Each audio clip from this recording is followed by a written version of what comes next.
Welcome to Hail Varsity Radio, the voice of Husker Nation. Insight, opinion, expertise, with the biggest and best names talking Nebraska across the state. Join the show on Twitter at Hail Varsity and at Schmitz_radio. Call in at 402-466-ESPN or 1-800-825-5865. Here's Chris Schmitz.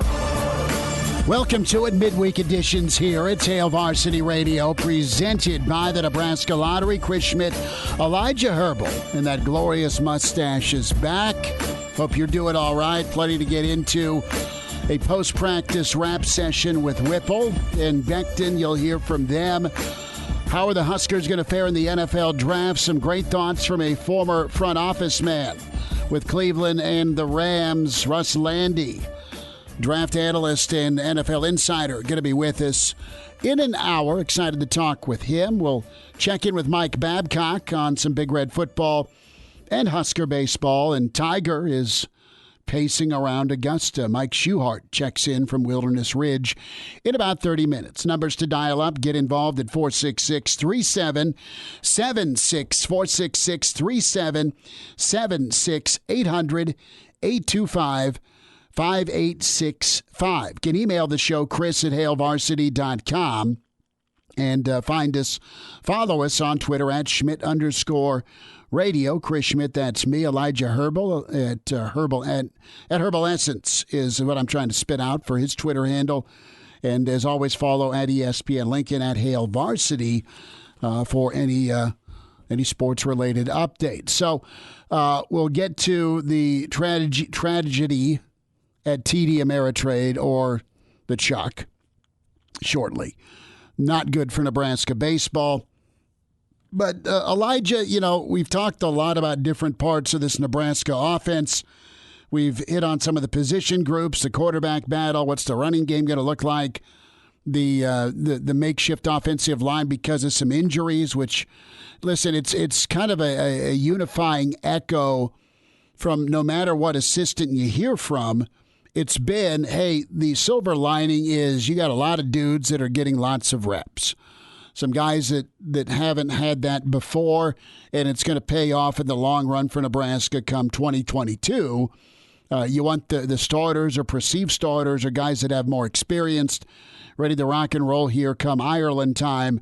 That said, guys will be ready and able to perform based on the work they're getting. That's so key when we talk developmental programs like a Wisconsin, like an Iowa, like a Minnesota. Nebraska was and is considered by many the developmental program. They get great players, they make them even better. They get good players, make them great. That's how the formulas worked for a lot of years. And Nebraska, their coaching staff putting some work in with getting guys that haven't seen a lot of time previously. It sounds like there's some strides being made. So development on one hand, red zone on the other, because that has been cringeworthy for Nebraska. You don't score on a big play, Elijah. You don't get in the end zone. You hope to hit a 3, right? And that's not always been the case. But between what Coach Beckton has said and Coach Whipple talked about today, listen, both guys saying the same thing, two different voices about physicality, both saying the same thing about how they feel about the running game. And quite honestly, the position group at tight end and the tight end usage in a Mark Whipple offense, it's a no-brainer. Why didn't you throw more jump balls to 6'9" Austin Allen? You've got Vokalek, nicknamed Baby Gronk. When he gets cleared to get back into contact, he's a weapon that you'll see. And there's a slew of other young pups at the tight end spot that seem to be doing well. Yeah, and we'll get into thoughts from Coach Beckton just a little bit later, but Coach Beckton talked about how that is part of what Mark Whipple wants from this offense next year, is he wants plays where a tight end is not a third or a fourth option on a play. He has plays designed where the tight end is going to be the number one option. You wonder, man, how different would the offense have looked last year if Austin Allen was the number one target down in the red zone?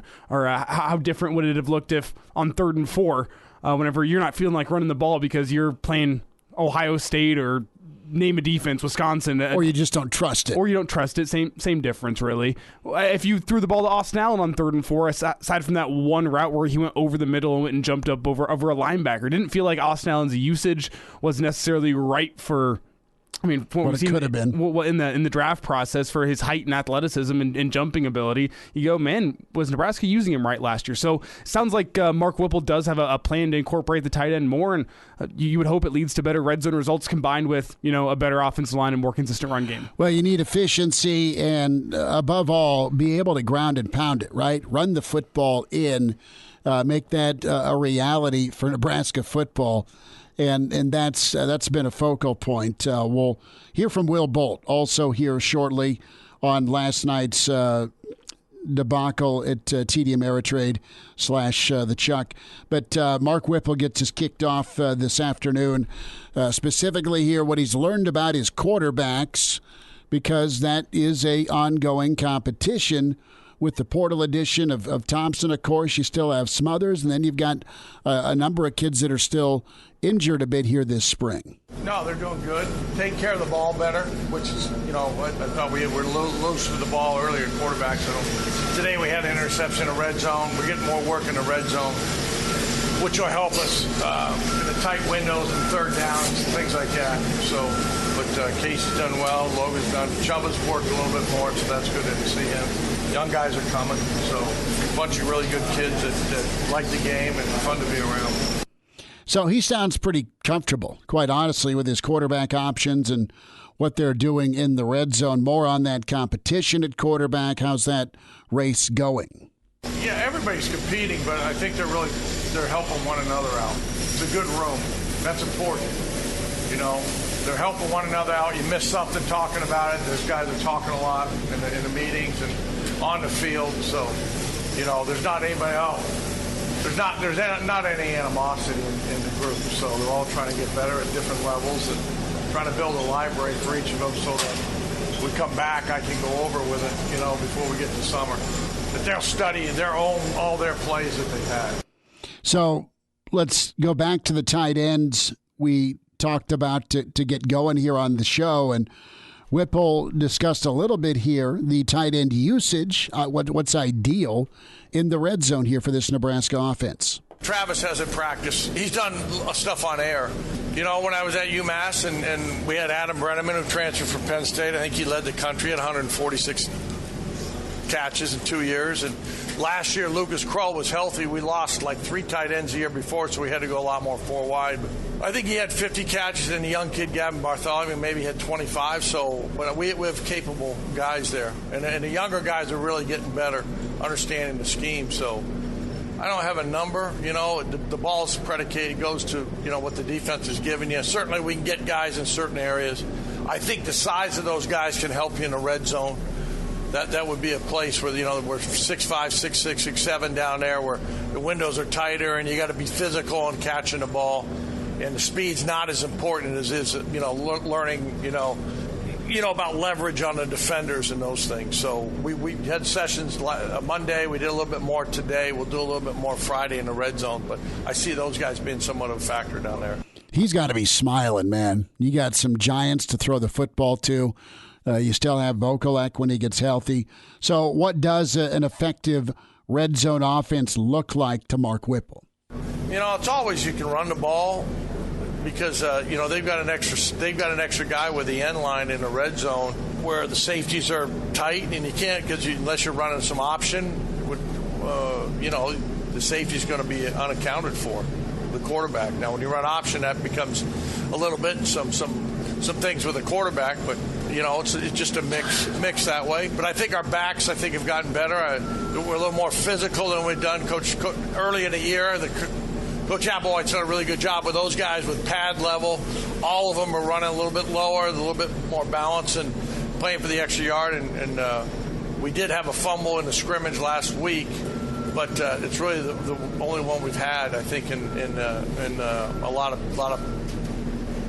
tough sessions in there where there's thud, there's tough thud, there's live. So I think we've done a good job securing the ball with those guys.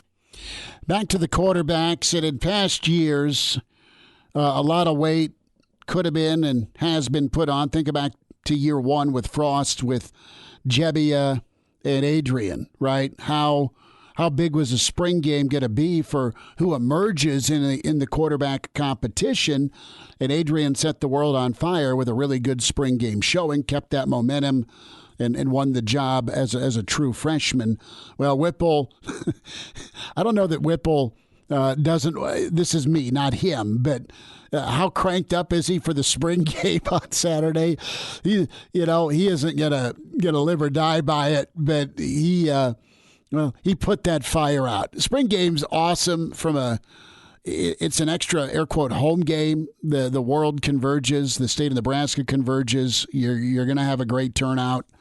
It's feeling like fall a little bit, old times, right? You get to go see a football game. But as far as the weight of a week from Saturday, it doesn't sound like it's going to make or break. Yeah, I don't. The way spring games have gone now, you want to get out of it. In my mind, we want to get out of it healthy. It's like, is that going to make the difference? It does on some guys. I think it's more for the younger guys that haven't got as many reps. I don't really know how we're going to do the spring game. We haven't even talked about it. But it's not, I don't see it. Casey Thompson's played against Oklahoma. He's played against those, some of the young guys, maybe. But just not like it used to be in the old days where you were 15 full pad days, and that was, you pretty much know. Now, there's some guys that can make headway there that they play well, and some guys they play really bad, but there's a bunch of tape that we've had, so I don't know how we're going about it, so I'm really worried about cleaning up today's practice and getting ready for Friday. Mark Whipple about to load up in his helicopter and fly back to his resort. I'm kidding. But, he's just like, yeah, whatever. Spring game can help some guys. It may hurt you a little bit, but it ain't gonna make or break. Yeah, they're not going to be watching the film from the spring game for the next 6 months going, oh, man, who are we going to start? He's like, did someone get hurt? No good. Moving on. So the best and worst Whipple's seen this spring. Interesting take here, and really kind of a compliment to both lines of scrimmage. I don't think there's anything really bad besides some guys getting hurt. That's the worst part about the game. You don't want to see anybody get hurt. You got to play physical and tough. And the best thing is these kids are fun. They come to work every day. They fought through. Monday was a tough day, and you kind of, when you look at the schedule, you say, hey, you had a scrimmage, and then we had a practice on Thursday. We scrimmaged, and we went, Tuesday, Thursday, Saturday, got to come right back on Monday, six days and 7 with full pads. But I thought they did a really good job that way. But they're fun to be around. We had a walkthrough in here, which was something new before the scrimmage. I thought there was a air of confidence, but a business-like attitude, which is what you want. You don't want them all being uptight. So I that way. And we've had good battles with the defense. What I've always learned in spring practice, that if one side is dominating the other, you probably don't have a good team. But I believe we have a good team because defense has made plays, offense has bounced back, handled adversity. So it's a fun group to be around. To baseball we go. Nebraska a chance to bounce back after losing 2 in a row to Michigan. They have now lost 3 straight, losing to Creighton 3-2 in Omaha. It's one thing if a team tries to hand you a game, and it's another if they hold the door open for you. The game was attempted to be handed to Nebraska by Creighton, and the door was held open. Nebraska could not make it happen. 5 J's errors, 2 for 15 for Nebraska, runners in scoring position. And they just, right now, there's been a lot of ups and downs, Elijah, with this baseball team, but this may be a low point, not being able to take advantage last night to your in-state rival. Lots of ups and downs, but more downs than ups for sure. Whenever you look at this team, you out-hit Creighton last night. Creighton committed 5 errors. You look at the box score. How often do you out-hit a team who commits 5 errors and they still go win a baseball game? It's not very often, and those missed chances for Nebraska, I'm sure they're going to be kicking themselves over. Well, and when we talk errors, the one Nebraska error was the difference in the game with the Jays' third run. Will Bolt last night. You're in position to win. I mean, you've done what you need to do to be in position to win the game, and we just, we didn't do it. When it comes to hitting with runners in scoring position, having a chance to get the big hit when you need it, RBI, they live in the middle of the field, and that's the thing. I mean, we're not good enough offensively at using the entire field 1 through 9 in the order, and that rears its ugly head. So you had a man on second, no outs in the first. The runner stayed stranded at third, scoreless third with the bases loaded. Runner at second with 1 out in the fourth. After a 1-out double, stayed stranded. A 2-base throwing error in the seventh. You had a single by Cord Jackson. Runners at the corners with no outs. You get a run in, but you had a 6-4-3 double play that prevented a big inning. You had runners at the corners with no out in the eighth. And you had a double, a pass ball, a plunked batter, and then you had 2 strikeouts by Jay's pitchers and a ground out, which was just brutal. I mean, how do you have runners on the corners with no outs in back-to-back innings and only generate 1 run out of that? That makes no sense to me. You just put the ball in play both innings, and you should have 2 runs.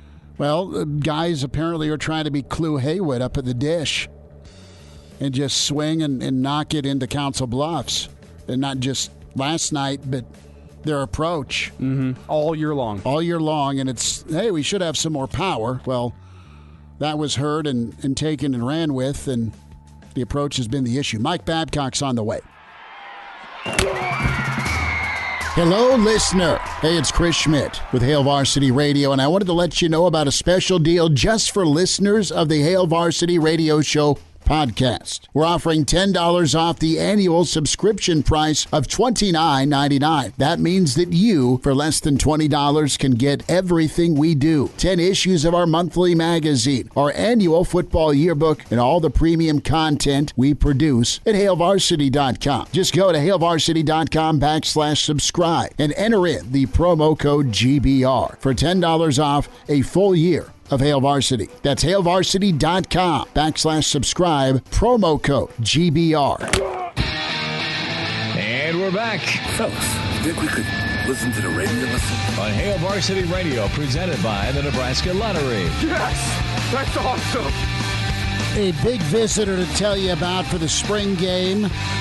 By the way, at TCU, O'Shawn Mathis announcing today he'll be in Lincoln to check out the Big Red faithful, and that red carpet to get a dynamite pass rusher. And without reading too far into this, with how long it's taken for him to find another spot, I think it means good things for Nebraska if he's at this point in the process and now he's saying, well, let's go check out Nebraska. I think that means good things. 38 games with the Horned Frogs, 15.5 sacks, 30.5 TFLs, 135 total tackles. And I believe he was first team All Big 12 once and second team All Big 12 once. Yes, so a little bit of a Randy Gregory type award set up there. First team, second team, the 2 years. We'll see if Nebraska can close the deal. Mike Babcock with us from HailVarsity.com and magazine at MD Babs on Twitter. Babbers, what do you know? What'd you think of the post-practice today? Well, it was a tight ends day, I guess. I listened to Sean Beckton, and the thing that interested me is that he said that the tight ends are going to be more involved in the passing game than they have been. And, they've been involved, but he said that there are plays that they've got now set up where that's the first choice for a receiver, first option is going to be the tight end. So that's good. The negative is that some tight ends are not able to practice right now. That's a little bit of a concern, but he seemed pretty optimistic about what the potential was there in his room. So that's always good, I think. Babbers, you look at the tight end group with the Frost era, right? I look at Stoll, and he's earning the paycheck with Philly, and he had a good career in Lincoln, but could have been used more. You have Austin Allen that really did some magical things last year for Nebraska, but maybe there could have been more out there for him in the red zone. I think he had one red zone touchdown, right, against Minnesota, and maybe another against Wisconsin, but it was a little later in the year. But that makes me smile when it comes to finding a bread and butter, right? With what you want to do in the red zone. You want to score touchdowns, not attempt to make or miss field goals. And, if Nebraska can settle in and be a physical downhill running team in the red zone, great. If they can play action to a tight end, I might just dust off my Johnny Mitchell jersey. Yeah. Johnny Mitchell, man, there was one of the best. He and Junior Miller probably right at the top of tight ends that they had here. But Nebraska had some good tight ends. That was a thing that they didn't always catch a lot of passes, but whenever they did, it was always for a touchdown, it seemed like. So this is going to be a little bit different usage of them, obviously. But I think in general they're going to throw the ball more than they have recently because, again, Beckton said everybody was on the table. It was tight ends, it was running backs, it was everybody was going to be involved in that passing game to a significant degree. Think about Purdue's offense, and Purdue won a lot of ball games last year, and they're 40 to 50 passing attempts a game. But the thing about Purdue that made him honest, right? When you look at the Iowa win, the way they beat Nebraska, they wouldn't run for a lot, but they kept running it, right? They weren't one-dimensional. Not that you feared their running game, but they kept you honest. Could we see maybe that scenario settling in with Nebraska? Well, yeah, I think so. I mean, I think in the Big Ten you have to be able to do that to some degree. You have to have that threat, and that's an area that really interests me. The running back thing, because that's a full room. Probably when spring's over, maybe you'll see one or two of those guys look to the transfer portal. I mean, it seems like there's so much potential talent there, so much potential in that room that it's going to be tough, But you've got to establish some kind of a running game and to be successful in the Big Ten, and that starts up front, obviously. So, how's that offensive line going to look? Mike Babcock with us here on Hail Varsity Radio. And, Mike, before we get to baseball, I want to ask you about some comments this morning that were a little concerning to me, and that's that there are still growing pains with these new coaches coming in, trying to meld with the old staff, the guys that are sticking around. Do you think that at this point in time, after a couple weeks of practice, that's cause for concern yet, or do you think there's still time to get those things ironed out? No, I don't think to me, it's not cause for concern. I mean, and again, Sean Beckton said that there was good chemistry with the offensive coaches, even though you've got 4 new ones. And it's a learning process. Obviously, it's a learning process. Even if you're not a new assistant coach, if it's a learning process on the defensive side of the ball. When you stop learning, you stop being effective, I think. So no, I'm not concerned about that part. What I'm concerned about is just in the back of your mind, you have to feel like we've got to do something this season. We've got to do something because if we don't, that could be the end of it. I mean, I just another losing season is not going to be something that people can tolerate. Totally agree with you, Mike. Husker baseball losing 3-2 last night, 2 for 15 with runners in scoring position. Creighton kicked the ball all over the yard. It didn't matter. They found ways to get out of jams. What did last night say to you? Is it just another loss, or is it deeper than that? Oh, I didn't watch the game. I just looked at the stats. I thought they won. No, I'm sorry. No, it shoulda, coulda, woulda. Yeah, at this point, I mean, they're not quite halfway through the schedule, but they're getting close to it. And, you've got to accept the fact that this team has got a lot of work to do. And having a lot of work to do in season is not a good thing. Every time I think that, there's things they're going to break out and they're going to do some things, I'm disappointed. I guess I got to express it that way. I got a good pitching effort. A midweek game, young guys did a pretty good job there, I thought. Mm-hmm. And the offense just could not. Creighton tried to hand it to them, like you guys said early on, but but by the same token, Nebraska gets a couple guys picked off, and a runner goes down to first base and falls down, which he might have been out anyway. But it just seems like there are things that you haven't even seen happen that are happening to the Huskers, and it's a head scratcher. I really thought that Nebraska would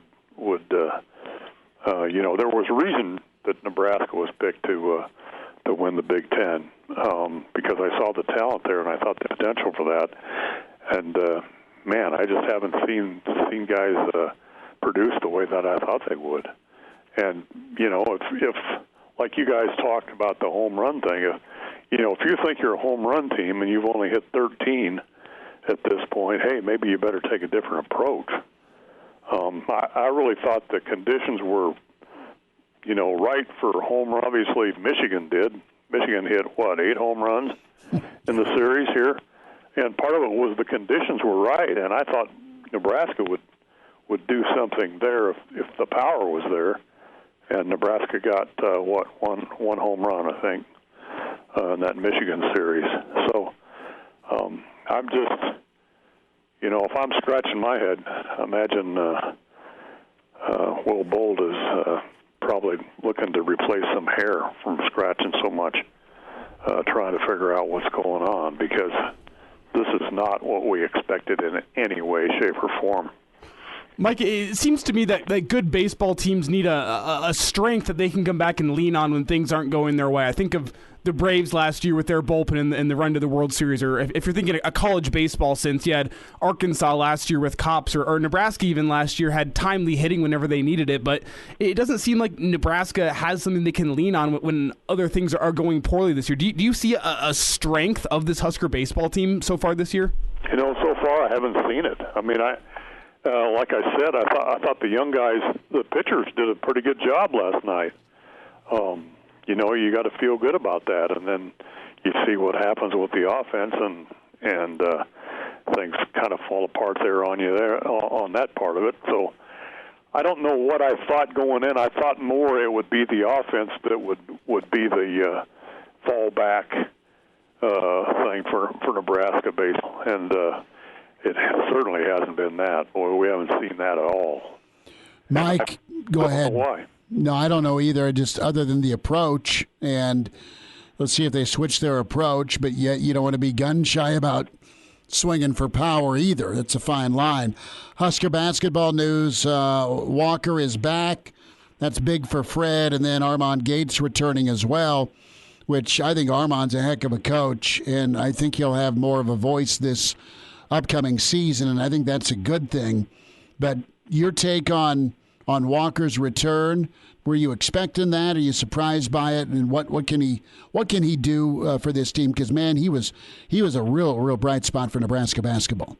He was, and I was glad to see that. He'll go through senior day for the third time now? That's right. 3 senior days. So no, I was a little bit surprised, but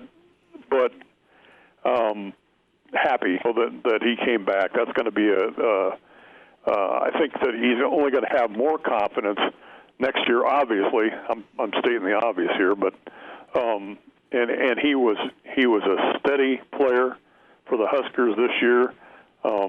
He's only going to get better, and a good man to build around, I think. That was a real positive for the Huskers. Surprised with Gates with his brother heading to Missouri? Yeah, that's kind of interesting, isn't it? But no, I'm glad for that. I hope that things go well, because again, just like football, I mean, you're going to have some success here. There's a lot of pressure, and you got to be able to deal with it, and that's one of the things that bring them in like that is going to help the staff, I think. But pressure, man, it's going to be the order of the day, I think. And we saw some strength at the end of the season, so maybe that mindset will carry over a little bit for a guy like Derek Walker that can provide some leadership. Babbers, we'll get caught up with you next week as we gear up for the spring game. Thanks for checking in with us today. Hey, thanks for having me involved, guys. I appreciate you. There he is, Mike Babcock, historian, author, Hall of Famer. And I can kind of hear the smile in Babber's voice when you talk about the tight end, finding him. I mean, it was good times. A little play action, a little fake option. You drop back, and guess who's open for a 70-yard gain? A lot of tight ends over the years. Matt Harry and Johnny Mitchell. He was good. Mike Schuhart's on the way. Hello, listener. This is Brandon Vogel, managing editor of Hail Varsity, and I wanted to let you know about a special deal just for listeners of the Hail Varsity Radio Show podcast. We're offering $10 off the annual subscription price of $29.99. That means that you, for less than $20, get everything we produce, 10 issues of our monthly magazine, our annual football yearbook, and all of the premium content we produce at hailvarsity.com. Just go to hailvarsity.com/subscribe and enter the promo code GBR for $10 off a full year of Hail Varsity. That's hailvarsity.com/subscribe, promo code GBR. And now, back to Hail Varsity Radio. Stuff from Mike Babcock. Check that out, ESPNLincoln.com, the on-demand section of the podcast. Also on ESPN Lincoln's Twitter handle, we'll post the interview with Babbers. Thoughts on spring football. Well, I don't know if he's got an ice cream cake because of the fire hazard with the birthday candles or not. We say happy birthday and hello to Mike Schuhart with Wilderness Ridge Golf. Shuey, happy birthday, man. Thanks, Schmitty. I appreciate it. 59 again. I love it. I know. Always 59. Can't hit that part. The best part here is Elijah and the crew remind me that when the rejoin says he's in his 30s, I haven't been in my 30s for a long, long time, but it sounds good. Well, always, man. You're always in your 30s, right? You're only as old as you feel, right? That's about right. The problem is, since we have made that rejoin, we've lost the original file that houses the actual editable audio, so I can't go in and edit it and change it and fix it. So you're just in your 30s permanently. Me and Nixon destroying tape, baby. Well, Shuey, it's been pretty cool to see the reaction on social media.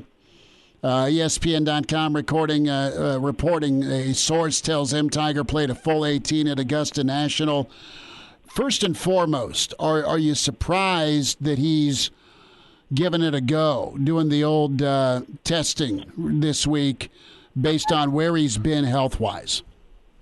It is amazing that he even considered doing it with all the stuff that's going on. But, I mean, with him playing in the parent youth tournament, and I think that was his goal, to see if he could get ready and was physically able. And I think that's what he's testing now. I don't think it's an issue with him swinging the golf club. I think it's an issue, can he walk 18 holes of golf for 4 straight days? So I think he's testing that out right now and seeing if that is something he can do. I hope he can. Masters is always better with Tiger in it. It is.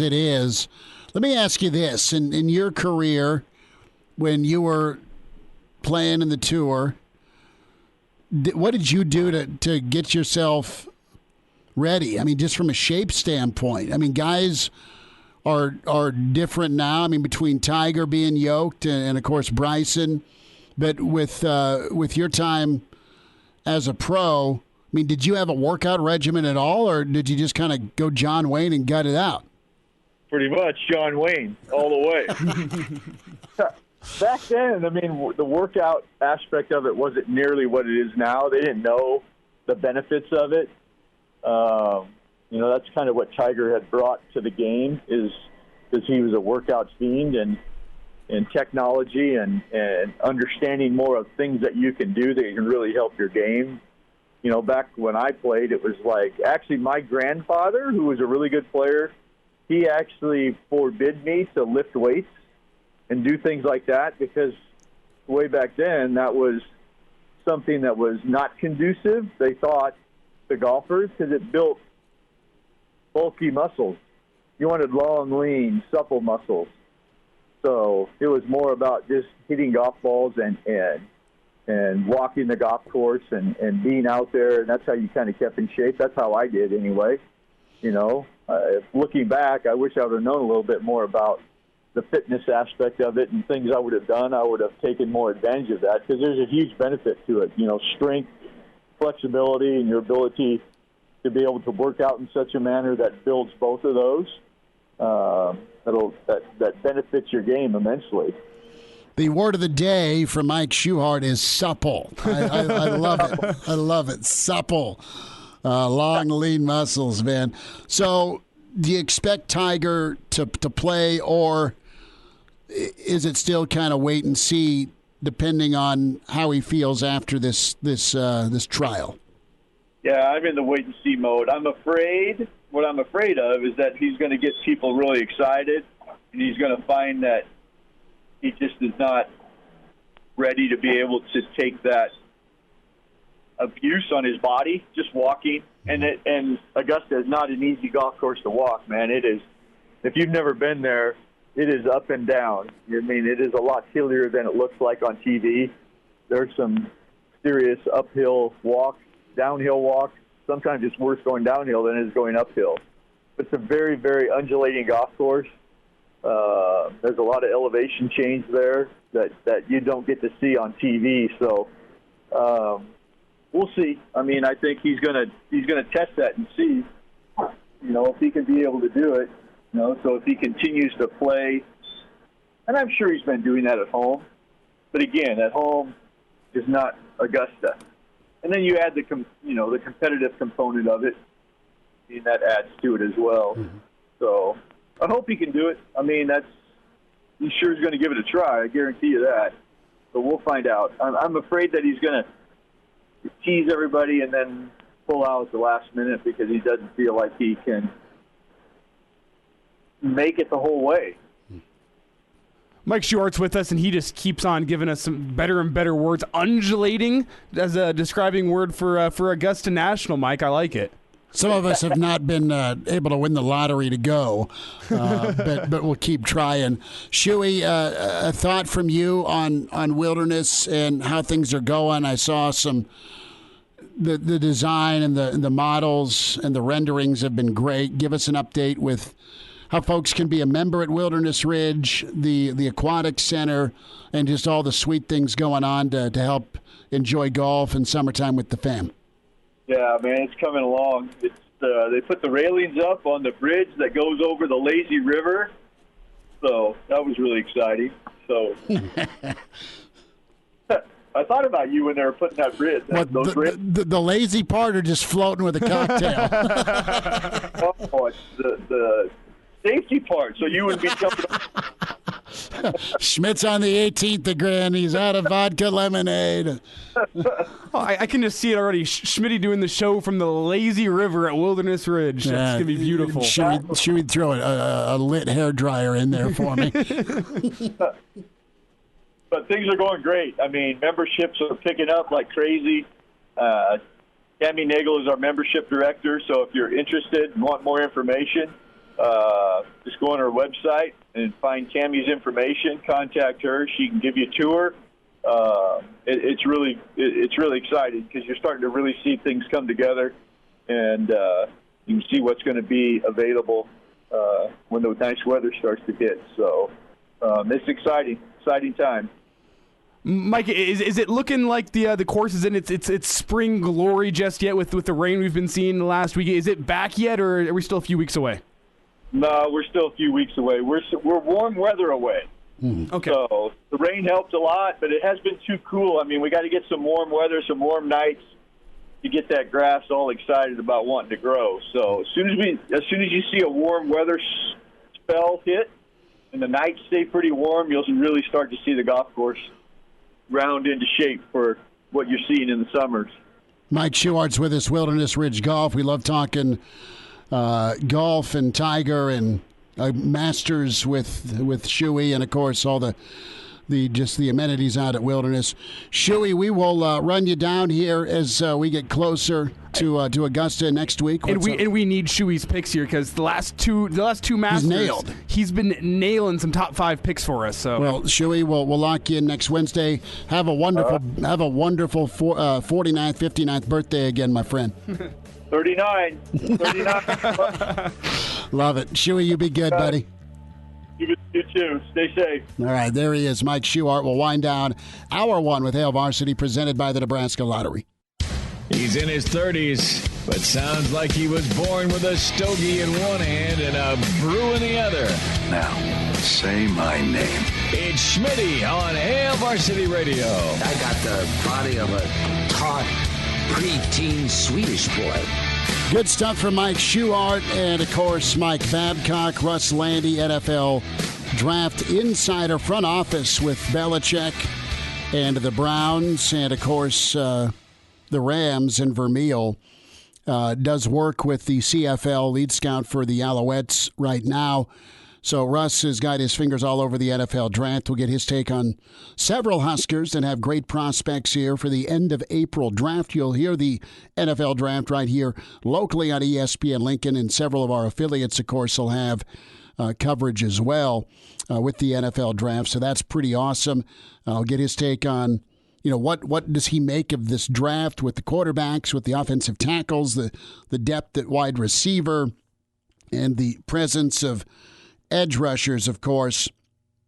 So, speaking of edge rushers, Nebraska in the market for one. You love the progress that Garrett Nelson has made.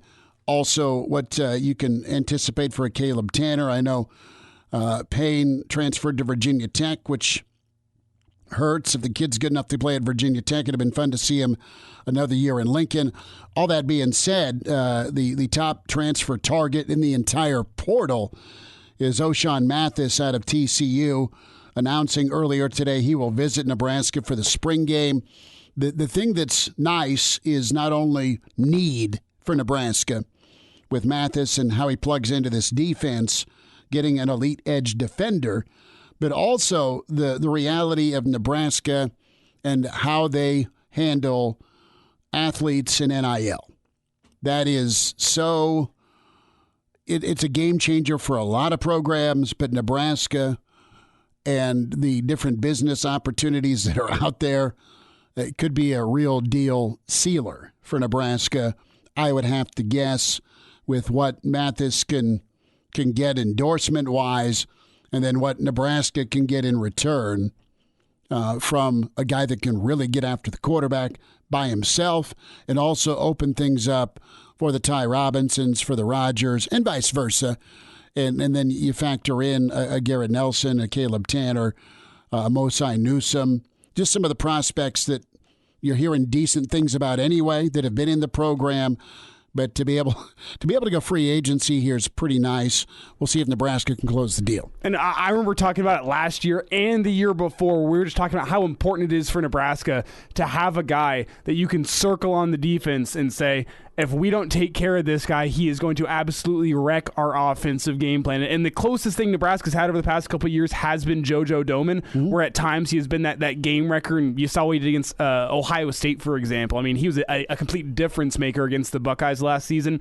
I don't see that guy on this defense as it stands right now. O'Shawn Mathis could be that guy, and that's why I think it's huge is whenever you have a guy that can dominate in run, he can dominate in pass, and he can just take a load off the entire rest of the defense. That's a huge get for Nebraska, and I think that would just be a giant step for the defense in their improvement. In Nebraska, when they brought edge pressure, a lot of it was Deontay Williams when he was healthy. Yeah. They'd bring a corner or a safety to get home. And JoJo was that guy. How many big-time moments did JoJo have with a splash tackle for loss from behind? He'd come off the edge, and there'd be a -3 on the play. We'll hear about JoJo, his prospects, Austin Allen, Cam Jurgens, Russ Lande, NFL Draft Insider next. Pardon the interruption, but I'd like to save you some money. Hey, it's Chris Schmidt with Hail Varsity, and I wanted to offer listeners of this podcast $10 off the price of an annual subscription. That means that you, for less than $20, can get everything we produce. 10 issues of our monthly magazine, our annual football yearbook, and all the premium content we produce at HailVarsity.com. Just go to HailVarsity.com/subscribe and enter in the promo code GBR for $10 off a full year of Hail Varsity. That's HailVarsity.com/subscribe, promo code GBR. Welcome to Hail Varsity Radio, the voice of Husker Nation. Insight, opinion, expertise, with the biggest and best names talking Nebraska across the state. Join the show on Twitter at Hail Varsity and at Schmitz_radio. Call in at 402-466-ESPN or 1-800-825-5865. Here's Chris Schmitz. Back into it, it's Hail Varsity Radio, presented by the Nebraska Lottery. The calendar will flip till April tomorrow, and end of the month is the NFL Draft. We welcome in NFL insider, longtime draft analyst, also with the CFL and front office man in the NFL, Russ Lande, back with us. Russ, what do you know, man? It's been a while, but it's great to catch up with you again. Well, first, I appreciate you having me on, and this is one of the weirder drafts in a long time because there is no definitive guy in terms of a quarterback or guy in terms of an elite, rare prospect that is a cinch to go number one. There's a lot of debate, and I think it's going to be one of the more enjoyable drafts in the last decade because of that. Well, it should be fun, and I know Nebraska fans are excited. Russ will get there shortly with just for the first time in a while, maybe since that 2014 or 2015 draft with multiple Nebraska guys having a good shot. I know you have a comment on that, but you spent a long time in the NFL, front office with Cleveland, front office with the Rams, so you've crossed paths with a number of folks, and I'd love your take on Mark Whipple, who he was just at Pitt, but he spent a long time in the NFL, between college and the NFL. Of course, that Super Bowl run with Coach Cowher and the early years of Big Ben. What do you know or remember about Coach Whipple? I never worked directly with him, but I have a lot of friends who, crossed paths, worked with him that I got to know and work with, and they spoke highly of him. They said, this is a guy that's got a great attention to detail. He's got a creative mind, which usually those two things don't always go together. Usually you have guys who are so focused on the details that they're sort of set in their ways and unwilling to look at the bigger picture. Everybody that I know that's dealt with Coach Whipple says this is a guy who makes sure they do it right, but he's open to adjusting what he does based on the talent that he has year to year with his team, which to me is a sign of a great coach, but it's also a sign for the Nebraska fans to be excited because he's going to be able to adjust not only year to year, but game to game based on injuries and players that are playing better than expected and maybe worse than expected to make that offense function the best it possibly can. He spoke today after practice and kind of gave us a rundown, and you've got a lot of different marriages going on, Russ. You've got Coach Frost as the head man with how he wants the offense to go. You bring in a grizzled vet like Whipple, who's been a head coach. He's been an offensive coordinator at all different levels. So he has his ideas, and it's his offense to run with obviously input and fingerprints from Coach Frost. Offensive line change. Greg Austin has moved on, and Donnie Raiola, who is the assistant offensive line coach with the Bears, is now here. And then you bring in Mickey Joseph as the associate head coach and wide receivers coach. So you've got all of those guys trying to figure one another out, get on the same page, and then, by the way, deal with some injuries, some thin numbers at the tight end spot, and some perceived starters out on the offensive line. Easier said than done at the college level and of course, the pro level when you're making staff changes. Well, there's no doubt, and that to me is where I think Nebraska really benefits from the fact that Coach Whipple's been a head coach. He understands that change is constant, and if you're not good at adjusting the change as a coach, you're probably not going to be successful. I'm sure because of that, with the new O-line coach and receivers coach, they've been able to jump right in because a guy that has experience as a head guy who understands the importance of getting all the groups together on the same page, he will have them together faster than most offensive coordinators would jumping into that spot because of his experience being the head guy. So I think they're really in good hands. Russ Lande is with us, Hail Varsity Radio, NFL Draft Insider, longtime former front office man in the NFL, and, of course, analyst and scout with the CFL.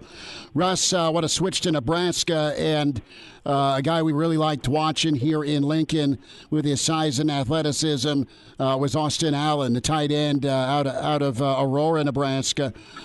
What do you think of Austin? What have you seen from him? And what kind of looks can he give at the next level? You know, he's a guy, it's funny, I hadn't seen a lot of him until I went to the NFLPA game. And when I watched out there, he stood out because he's a linear kid in that he's long, but he's solidly built. The kid's got nice hands. I think he's a guy that he may never become that sort of starting guy that is your guy that you want to throw the ball 60 times a year to, but I think he's that sort of 1A tight end in that he's ideally a backup, but he can get in there and play in a game. He can be a productive tight end in the NFL, give you 2 tight end looks, catch passes, runs hard with the ball. A lot of positives to really like about his future in the NFL. Another guy with size and athleticism we've been watching here has been Cam Jurgens, and as soon as he got some issues with shotgun snapping under control, Cam was really a joy to watch here at Nebraska with his ability to get out on the edge and block. So I want to get your take on what you've seen out of Cam Jurgens in this pre-draft process and what you think might be a good fit for him in the NFL, because we know he's going to have to find the right scheme. Oh, there's no question. I mean, when you look at a player like him, the perfect scheme really would be if he got lucky enough to go to the 49ers.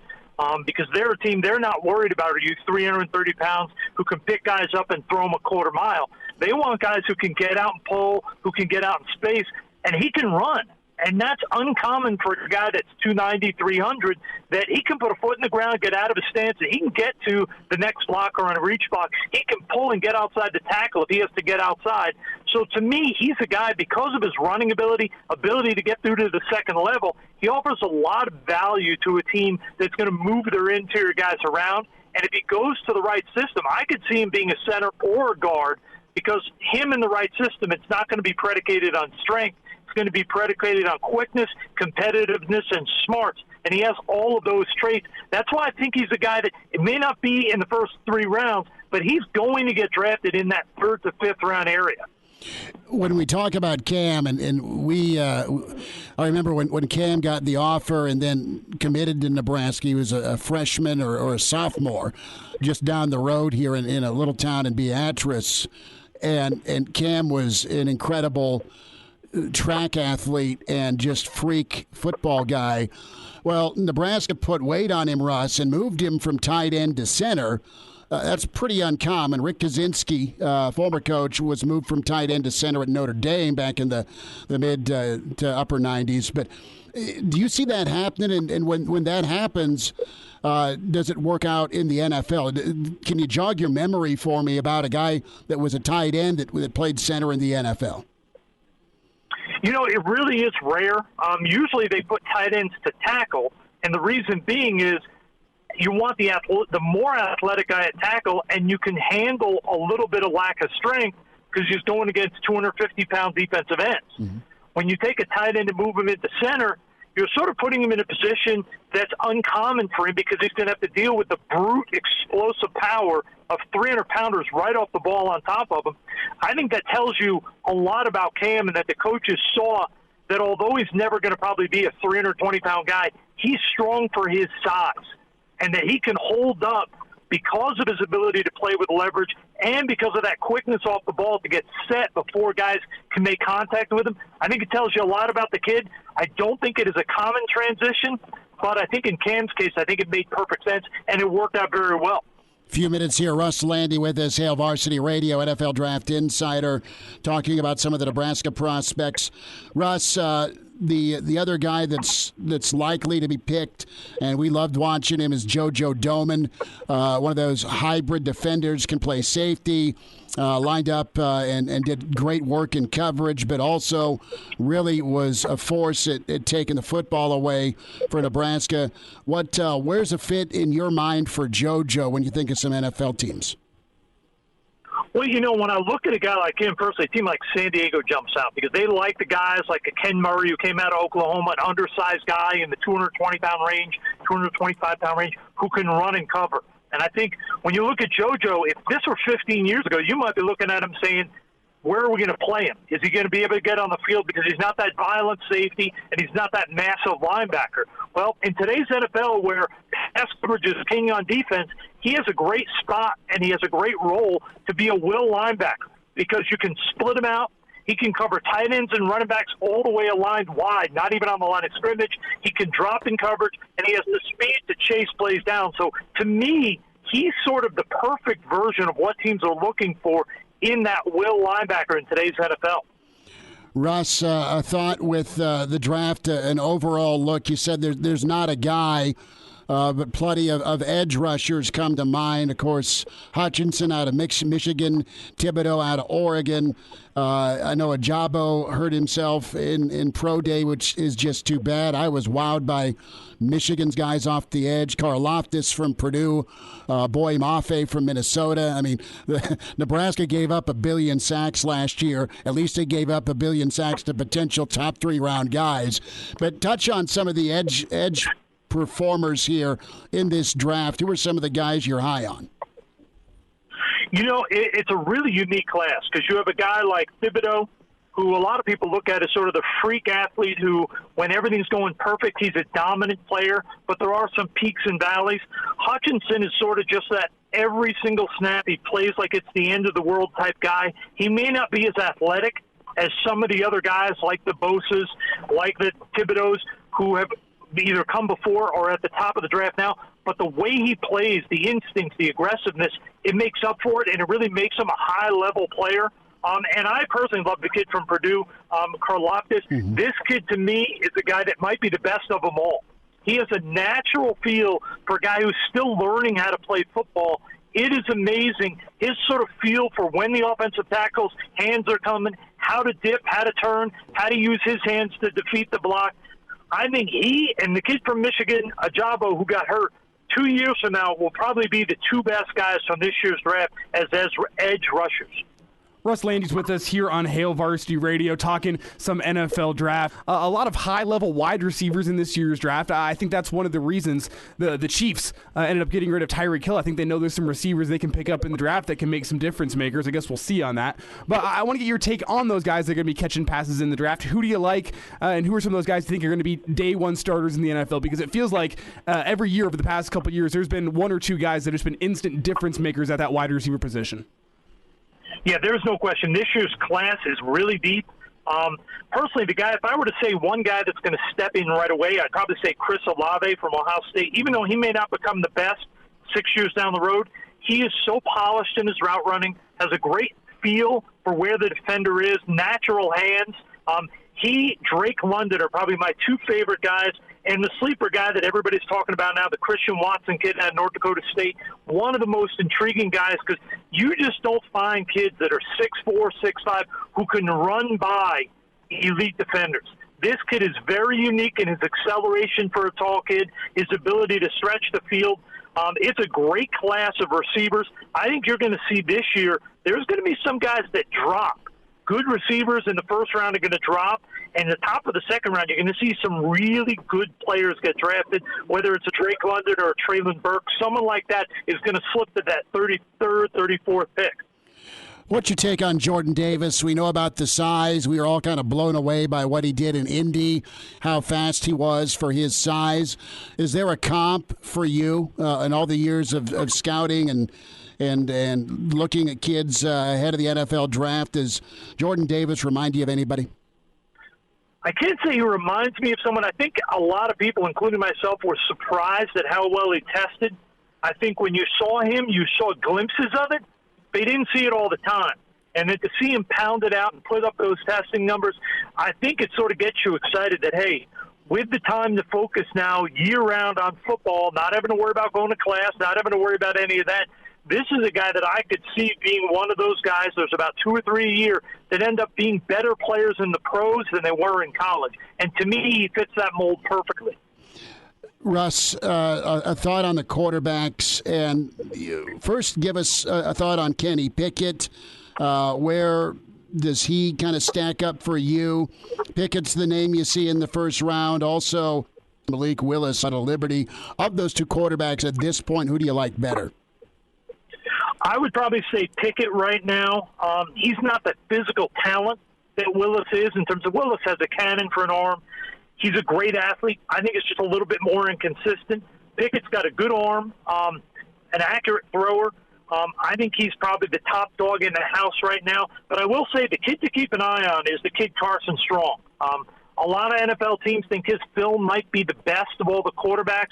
The concern is his knee that he injured about 1 year and 3 quarters ago, and he basically came back early and played with it this year, so he wasn't at full speed when the season began. But if his knee passes a physical, there are some teams, and I have not rated this kid, but there are some teams that have told me in the NFL that his film is the best of all the quarterbacks. So don't be shocked if he ends up going higher than a lot of the other quarterbacks getting discussion right now. Russ Lande is with us, NFL insider and draft analyst. Russ, last thought, is there an elite tackle that can be a multi-year Pro Bowl guy in this draft?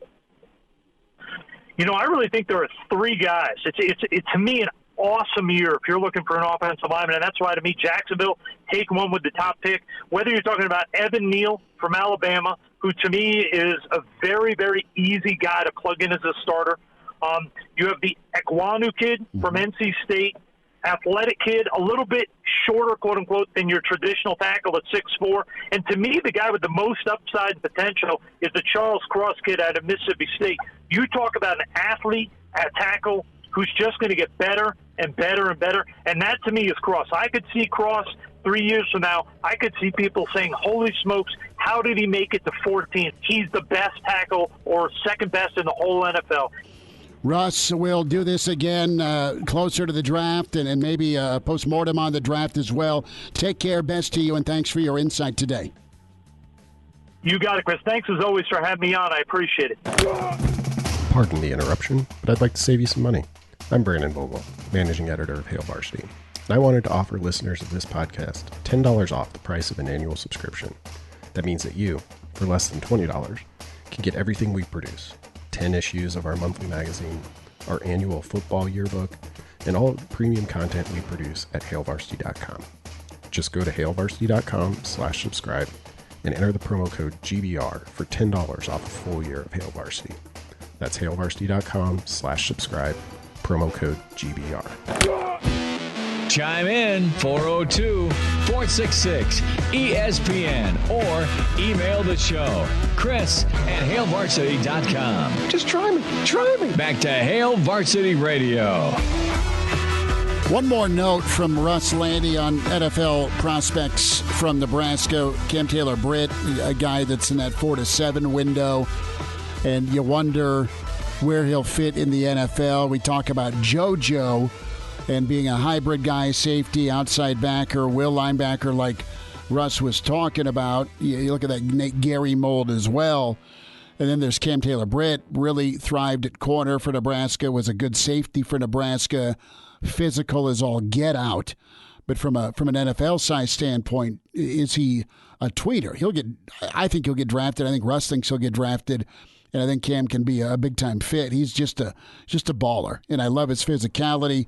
I think he's super physical at quarter, and he was physical enough in college. Is he physical enough to be a safety in the NFL? And the way I see it is similar to the DiCaprio Boodle situation where, yeah, he was athletic and fast, talented, but I'm not sure coverage skills, the pure man-to-man coverage they're looking for in the NFL is up to snuff at this point. And I wonder if Cam Taylor-Britt's going to be a guy that, goes 6th, 7th round, and teams are going to stash him on the practice squad for a year and let him develop a little bit before they give him some reps up on the active roster, a la what we saw from DiCaprio Boodle, where he was stashed down on the practice roster for the Chiefs and then had a good training camp and then was active for a good portion of last year. I wonder if that's going to be the route for Cam Taylor-Britt, because he was really hit or miss in coverage last year, where one game he'd look like the best cornerback in the Big Ten. The next game you'd wonder, what the hell is he doing out there? Well, I mean, and he was, no disrespect to him. No, he was all Big Ten.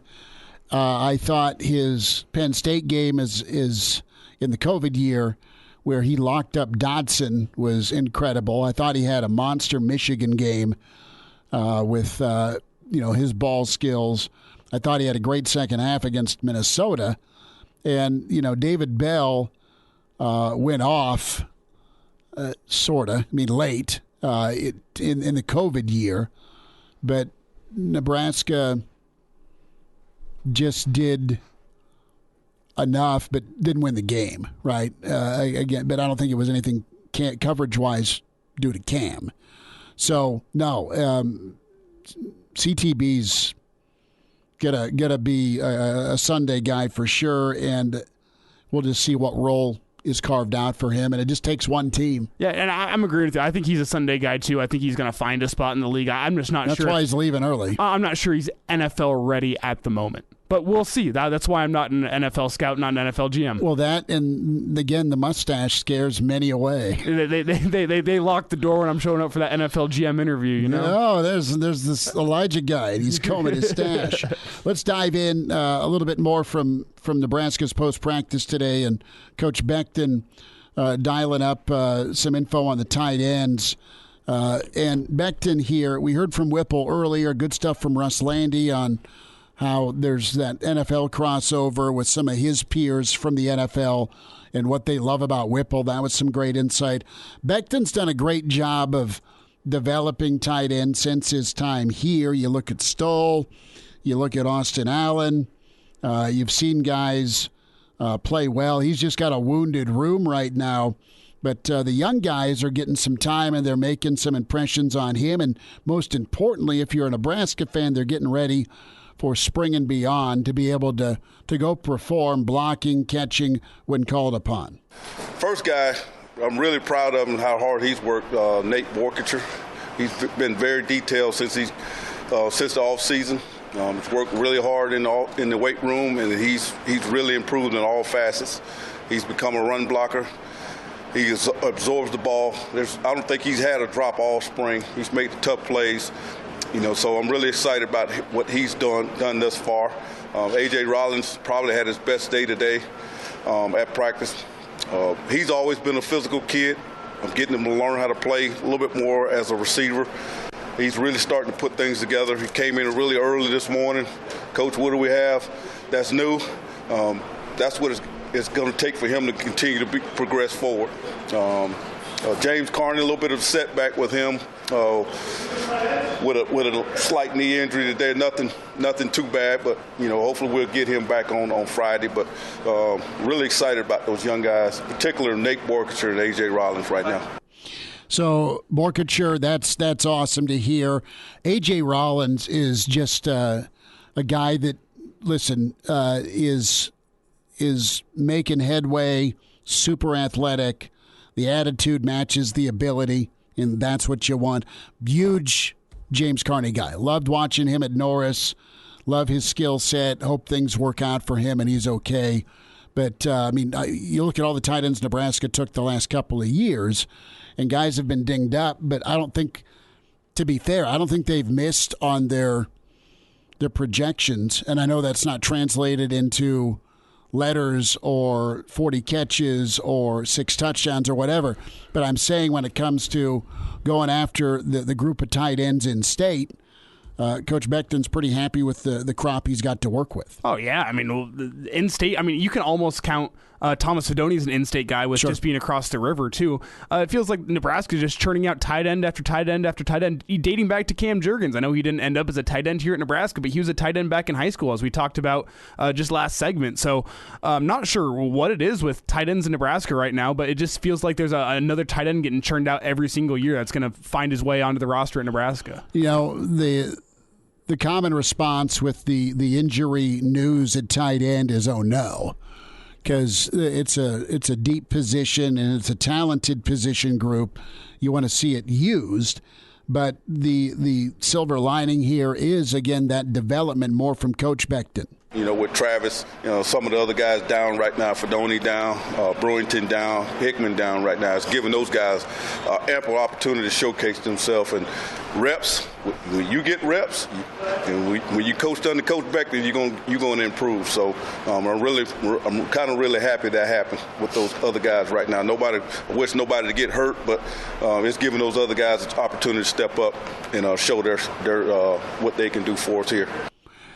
That's really a pillar for Nebraska fans is get better, get coached up, get better, give it a go. And Beckton's had guys get better under his watch.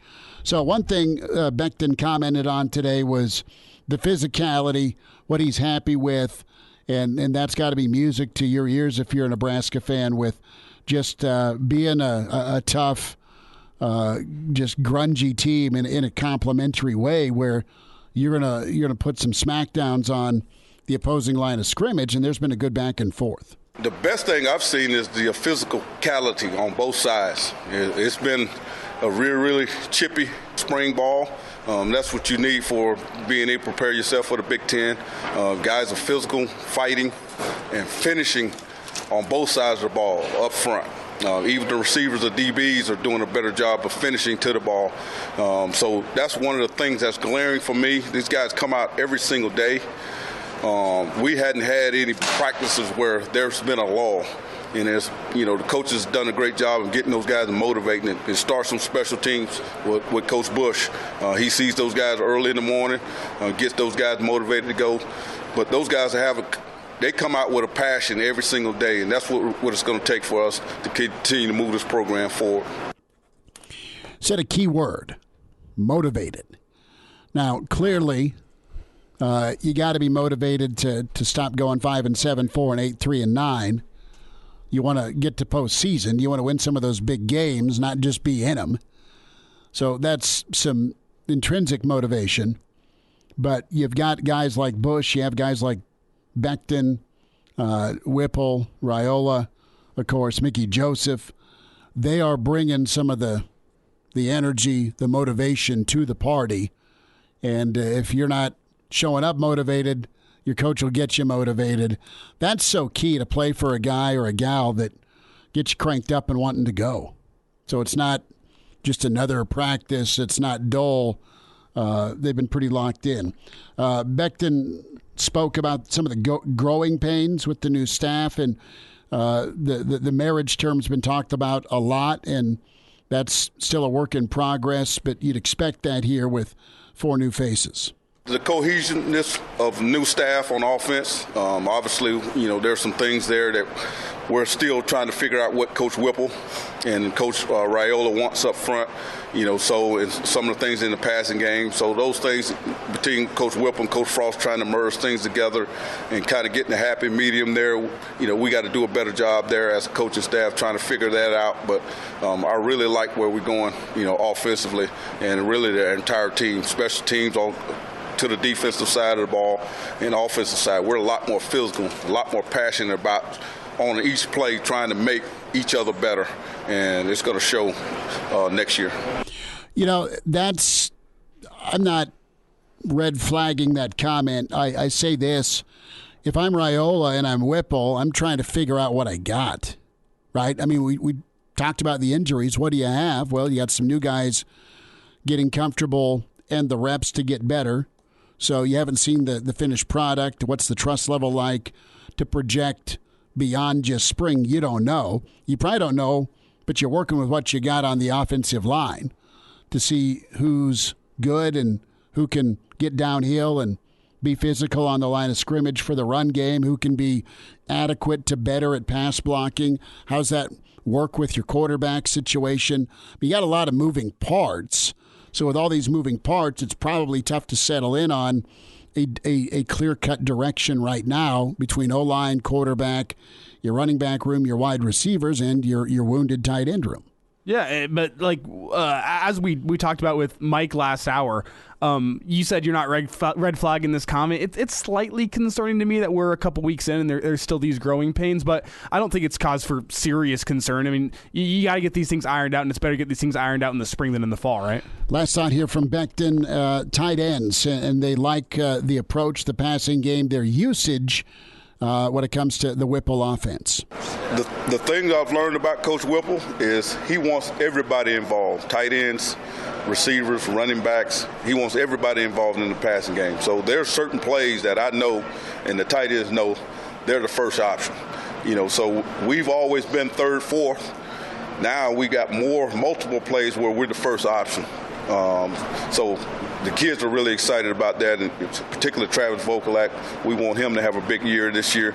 We're really doing a good job of working on his top end of his routes so he can improve, in his passing skills. But really excited about being more of a first option in what we're doing with the tight ends.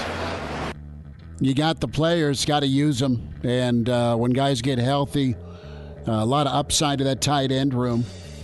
We'll continue on this second hour. A Jock Doc has Nova's Final Four look without more.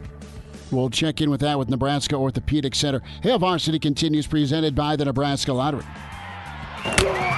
Like what you hear, high-quality radio and podcast, just part of what we do at Hail Varsity. Hey, it's Chris Schmidt with Hail Varsity Radio, and I wanted to offer listeners of the Hail Varsity Radio Show podcast $10 off the price of an annual subscription. That means that you, for less than $20, can get everything we produce, 10 issues of our monthly magazine, our annual football yearbook, and all the premium content we produce at HailVarsity.com. Just go to HailVarsity.com/subscribe and enter in the promo code GBR for $10 off a full year of Hail Varsity. That's HailVarsity.com/subscribe, promo code GBR. And we're back. Fellas, think we could listen to the radio lesson? On Hail Varsity Radio, presented by the Nebraska Lottery. Yes! That's awesome! Back into it at Hail Varsity Radio, presented by the Nebraska Lottery. Time for a Jock Doc Wednesday. Nebraska Orthopedic Center. Dr. Ben Woodhead with us. Dr. Ben, how's the bracket looking? It kind of got blown up so far, but it's still fun to watch. It is. Your Final Four is correct, though, right? Oh, yeah, absolutely. You nailed it. You, out of everybody, nailed it. I love it. We all try, at least. Well, I can't wait for this KU-Villanova matchup. Our Jock Doc feature, though, is going to be on Nova's Justin Moore. Of course, had the leg injury in the win over Houston in the Elite Eight. And Jay Wright speaking a little bit here about x-rays revealed no broken bones, but added Moore was undergoing further tests. Dr. Ben, some thoughts here on what Moore may be dealing with. Doesn't look like he's going to be available for KU. Yeah, it sounds like he was off with crutches and not really weight bearing as much. It's just kind of hard to tell. They were pretty vague in terms of what his actual injury was. So when they talk about the lower leg, it can really be a lot of things. They ruled out a break, so that's certainly a positive and a win for him. But whether it's his knee and whether it's a cartilage issue within the knee or it's a soft tissue kind of tendon about the knee or down into the ankle, that obviously offers a lot more information once we find out what that is. Dr. Ben Woodhead is with us at Jock Doc Wednesday, Nebraska Orthopedic Center. And we're talking about Justin Moore from Villanova. The situation is he slipped while driving in the lane with about 35 seconds left in the game, and he had to be helped off the court. It was so bad. Didn't celebrate with the bench or teammates as the buzzer sounded, understandably. But that is, we talk about non-contact injuries, Dr. Ben, and we hear about it and see it in football with a guy trying to cut or even a guy stepping wrong or a gal stepping wrong on the soccer pitch or even basketball court, right? Baseball diamond. I mean, think about all the sports, hockey. But this is just a problem in basketball that a lot of other sports don't have. Yeah, you'll have a wet surface in football, but it's because of rain. You're not supposed to have a wet surface in basketball, and that makes it real tricky. We've seen a lot of guys slip for whatever reason this tournament. Yeah, I mean, from a standpoint of being on this hard surface that has a wet surface, that potentially can be catastrophic for anybody. I mean, even one of the coaches walking across, and then you throw athletes out there that are running and cutting, you can really put some of these people in harm's way. And so you talk about these non-contact injuries, there can be a full gamut of injuries. You can tear your ACL, the cartilage in your knee, which is your meniscus. You can do other types of tendinous injuries around the ankle. Really, possibilities are endless. It doesn't have to be just a broken bone or what sounds like the worst case scenario. You can certainly have these cartilage injuries that can cause a lot of different issues for these athletes and basketball players. Dr. Ben Woodhead joins us, a Jock Doc Wednesday, Nebraska Orthopedic Center, and we're talking Villanova's starting guard, a guy that's put a lot of heart and soul into this year's Final Four team, Justin Moore. So as you sift through this story and read through the tea leaves a little bit, we know there's no break. An x-ray has gone on. you need to go beyond and probably do an MRI, don't you, to look at if there's any structural damage or ligament damage? Yeah, absolutely. X-rays are great for just initial kind of overview, make sure there's not a bone broken, make sure there's not any soft tissue air or anything funky that's going on just around the bone. Now, the problem is that, you know, an X-ray is not going to show you any of the soft tissue, any swelling, any ligaments or tendons or cartilage injuries. And so, you know, depending on where his actual pain is, whether it's the knee or the ankle, you know, an MRI is the next step. So you can look at those types of internal structures and see if there's any actual injury. When you look at this potential injury, the lower right leg injury, you know, as you looked at it, and we know it's not a broken bone, I'm wondering, do you think it's a mild to severe sprain? Do you mind speculating a little bit? Is it a high ankle? Is it, you know, there's what's on the table, I guess, for what could have happened. Yeah, I mean, when they keep it vague like that, it certainly could be anything. You know, it could be the knee. Usually they'll specify the knee, right? But you know, yeah, if it's lower leg, certainly a high ankle sprain, those are nagging injuries. It's kind of, you know, it's very similar to a kind of a lower ankle sprain, but some of that force actually kind of gets transmitted up into the middle of the lower leg, and it can tear some ligaments on the way up. You know, those are very difficult injuries to recover from, you know, more than the more traditional kind of common ankle sprain. And so if it is like a high type ankle sprain, you know, that's a little more extensive of a rehab, a non-weight bearing type of treatment, as well as just a longer recovery.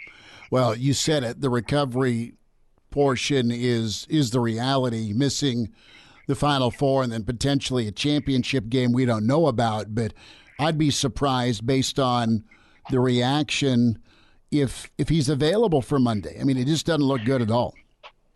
Yeah, I mean, when you're to the point where you got to be carried off the court and you can't weight bear and you can't go out and celebrate, oftentimes, you know, that's more of a severe type injury.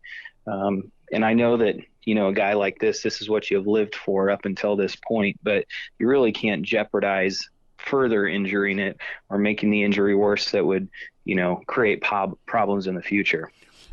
Is it even fun? I mean, is it even possible to play effectively with something like this? I don't think so. You know, probably not, you know, unless it's a best case scenario where they get an MRI and, you know, there's really not for soft tissue swelling. Maybe he has a low grade ankle sprain and something that he could tape and just go out on the court and see if he can cut and run. But, you know, to play at the level that he needs to be, you know, if he's truly that injured, it's going to be, I would guess it's going to be highly suspect for doing that. Dr. Ben, let's talk a little bit about treatment. What's Justin Moore going through right now when it comes to treatment? You know, they're probably waiting for the MRI, especially just so they can find out a diagnosis, because that's the hardest part. If you don't have a diagnosis, you know, treating specific injuries is very difficult. But, you know, he's certainly going to be in rehab. He's going to do the rice type therapy where he's resting, he's icing, compressing if there's any swelling, and then just kind of elevating it to see if he can heal as quick as possible. There's not really a recipe other than doing the simple things in these early phases while you're waiting for a specific diagnosis. What about long-term injuries? Say it's a sprain or a strain. It's not a tear. Could that, from a cumulative standpoint, wear on that lower right leg? Yeah, it certainly can, as long as it's a mild grade, you know, sprain or strain. You know, he should get back to full recovery. Hopefully there's no type of surgical treatment options that are needed. And, you know, he'll get back to activities as tolerated. Where it becomes a little more problematic if the strain or the tear is a little higher grade, meaning, you know, there's more ligaments, or if there's a tendon involved, you know, that's where you're relying on more healing. And at some point, sometimes you got to discuss surgical treatments. Well, Dr. Ben Woodhead with us, a Jock Doc Wednesday, Nebraska Orthopedic Center. We're talking Justin Moore of Villanova. Dr. Ben, we'll get caught up, enjoy the Final Four and Championship Monday. Awesome. Thanks, Chris. Good stuff from Dr. Ben Woodhead, Nebraska Orthopedic Center. We'll wind down a Wednesday next here on Hail Varsity, presented by the Nebraska Lottery. Like what you hear? High-quality radio and podcasts are just part of what we do at Hail Varsity. I'm Brandon Vogel, managing editor. I wanted to offer listeners of the Hail Varsity Radio Show podcast $10 off the price of an annual subscription. That means that you, for less than $20, can get everything we do. 10 issues of our monthly magazine, our annual football yearbook, and all of the premium content we produce at HailVarsity.com. Just go to HailVarsity.com/subscribe and enter the promo code GBR for $10 off a full year of Hail Varsity. That's HailVarsity.com/subscribe, promo code GBR. Miss us? Come here, brother. Give me a hug. Bring it in for the real thing. We're on call for you. Catch the podcast at HailVarsity.com, the ESPN Lincoln app, or download them on iTunes. Saddle up, partner. Back to Hail Varsity Radio. One final time, big thanks to Mike Babcock, Mike Schuhart, Russ Lande, as we got the midweek edition rolling. Podcast, Spotify, iTunes, Google Play, Hail Varsity Radio. Give us a rating, good, bad, or ugly. Love your feedback. And subscribe on ESPNLincoln.com. The on-demand podcasts are up for the interviews we sat down with today and past interviews.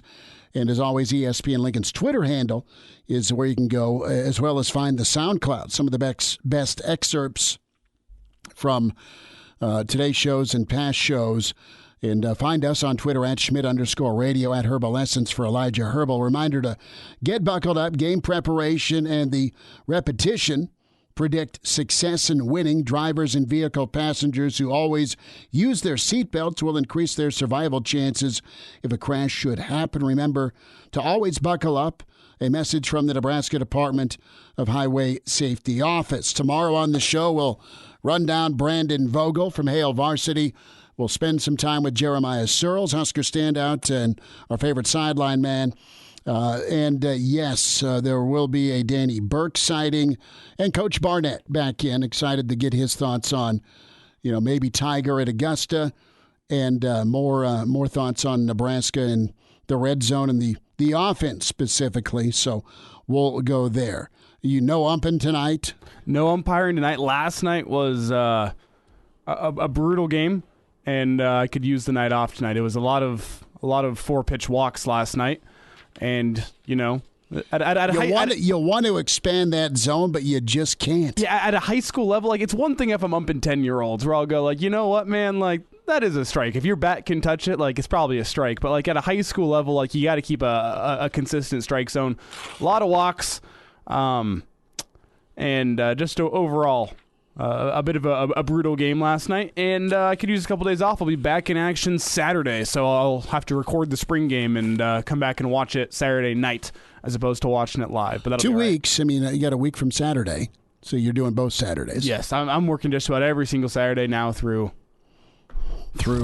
August, probably July. Yeah, it's all right. So it's for you. Oh, my umpire's tan is already starting to come in nicely. So yeah, I've got to get back in front of the old sunshine to keep my bronze going. Well, what was crazy was Saturday I got it umpiring, and it wasn't even that sunny. It was partly cloudy and pretty chilly. And I look at myself in the mirror Saturday night and I go, man, I'm already turning pink. I can't believe I sunburned after 3 hours. That was the vodka lemonade in your Yeti cup.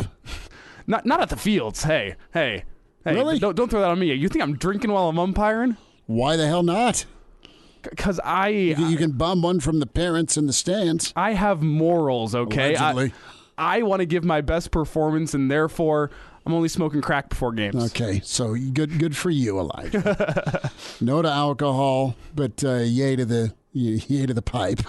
Keeps you focused. Full 2 hours. Whatever you say, man.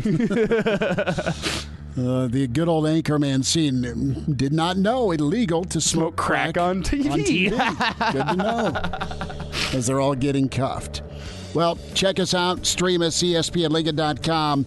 Podcast, Hail Varsity Radio, Spotify, iTunes, Google Play. And we'll talk to you tomorrow on Hail Varsity. Presented by the Nebraska Lottery. Have a good Wednesday. A Hurrdat Media Production.